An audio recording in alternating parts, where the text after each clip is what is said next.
Hello, how are you doing? We are rapidly approaching the end of the year, but book prize season is not over, and you know how I love following book prizes. So I was really intrigued to see that the shortlist for the 2022 Portico Prize was just announced recently. Yes, the 2022 prize. You can already get a jump start on book prizes for next year, and I'm really excited to follow this prize for a number of reasons, which I'm going to get into, and I'm going to discuss each of these 6 books on the shortlist. But first, in case you're not aware, the Portico Prize was created in 1985 by the Portico Library, which is a gorgeous subscription library in Manchester that's been running for over 200 years. And this book award was formed specifically to celebrate literature which evokes the spirit of the North and celebrate the diversity of the north of England. And if you don't know, in England, there's often this sense of a strong north-south divide in the country. And I think in literature in particular, that you often get books which are very like London-centric. And if just to take as an example, this year's Goldsmiths Prize, another book award, which I discussed in a previous video, and I mentioned how almost every book on that shortlist is set in London. And I think that's just kind of a coincidence, and it's all wonderful literature, but it's kind of shows how often in literature, when there's English set books, it's often focused around London. So this is the book prize which addresses that, and all of the books on this shortlist are either set in the north of England or represent voices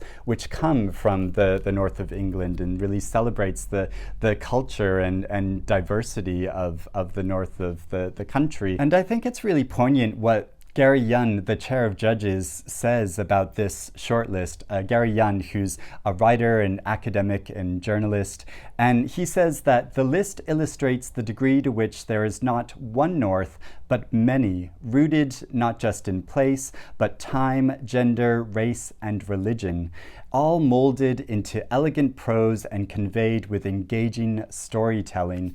And so the 6 books shortlisted, you may notice that these aren't all books from the past year, because this is a biennial award awarded every other year. So these are books from the past 2 years. And the award is worth £10,000.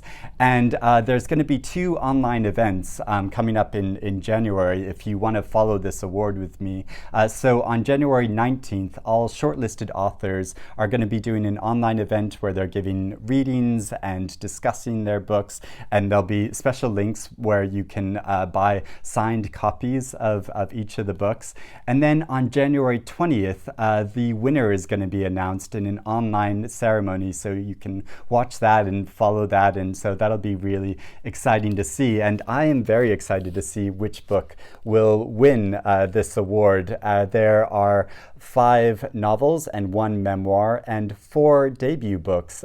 So I'm going to get into talking about each of the books and why I'm so interested in them. First off, there is The Family Tree by Sairish Hussain, and I am so happy to see that this is getting more awards attention, because as you can see by the sticker on this beautiful paperback edition of the novel, that this was also shortlisted for the Costa Book Awards last year. And I was involved in that and was one of the judges in the first novel category for that award. So I was involved in selecting this book for our shortlist, and I just loved reading this novel.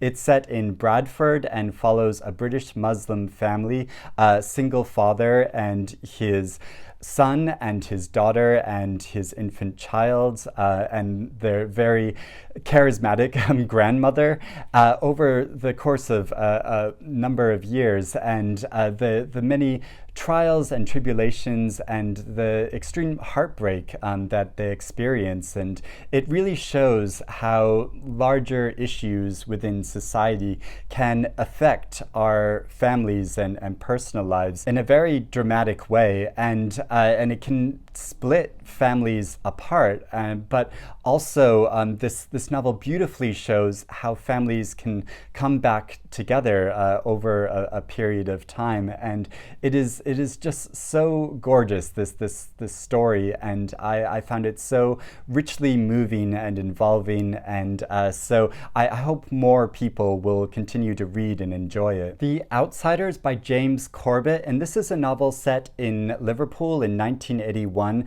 when riots were tearing the city apart, and it follows the story of Paul and his strong connection with a woman named Sarah and her mother, who's an elusive poet that's kind of fallen out of fashion and who was a survivor of a war-torn Eastern Europe.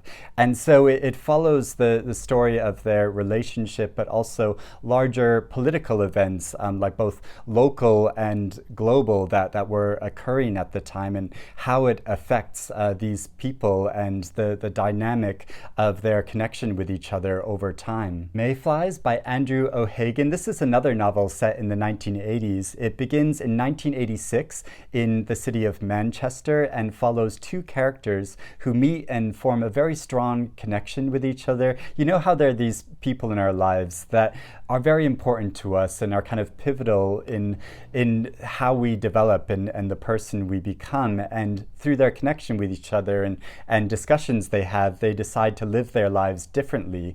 And then it picks up on their story 30 years later when they meet each other again and are reassessing what has become of their lives, and they have a lot of news to impart. And so I think it sort of shows how our expectations for what our lives will be don't always play out in the way that we plan. Ghosted by Jenn Ashworth. This is an excellent novel that I just read in this past week. It's been on sort of my autumnal reading list because the cover really evokes sort of the feeling of autumn, doesn't it? And the story is so excellent. It follows a character named Laurie whose husband disappears one day, and she doesn't know what's happened to him. She thinks that she might have been ghosted, that he just sort of walked out of their life and their relationship. But this novel explores this feeling of ghosting in many different levels and in a complex way that I found so engaging and intelligent and intriguing. And the story itself is very suspenseful because it's told in her voice, and there's this dramatic tension of wondering whether you can really trust her or not, and what's happened to her husband because she's acting in a slightly suspicious way. And so yeah, there's so much about this story which is really intriguing, and something I really love about it actually, in that in her voice it really evokes the dialect of this Northern English dialect in a way which really brings the story to life and represents a voice different from what I've read before. So yeah, I loved reading this book. Toto Among the Murderers by Sally J. Morgan, and this is a debut novel with another very autumnal type cover,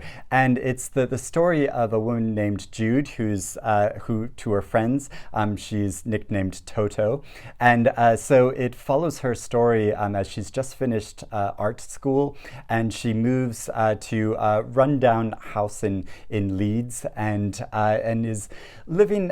She doesn't make the wisest decisions in her life. She's taking a lot of drugs, and she's getting involved in unhealthy relationships, although she does make a very good, strong friendship with another woman.